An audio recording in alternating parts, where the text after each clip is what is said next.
Friends, आज आपण बनवतोय मऊ लुसलुशीत कांदे पोहे। बरेच वेळेस पोहे कडक बनतात किंवा वातळ होतात, तर असे करून पहा। एक वाटी कांदे पोहे घ्यायचे, म्हणजे पोहे घ्यायचे, स्वच्छ साफ करून घ्यायचे आणि 2 पाण्याने धुवून घ्यायचे। नंतर चाळणीमध्ये धुवा किंवा टोपात धुवा, वरून चाळणीवर झाकण ठेवा आणि पोहे भिजू द्या।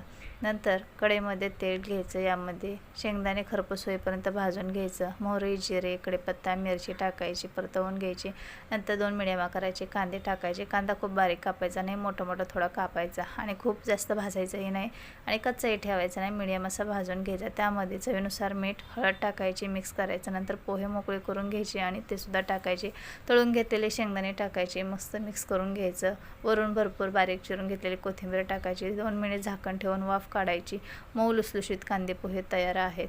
पूर्ण व्हिडिओ डिटेलमध्ये पाहायचा असेल खूप साऱ्या टिप्ससह, तर फोटोच्या खाली त्रिकोणावर टच करून पहा। मस्त फक्कड पोहे तयार आहेत।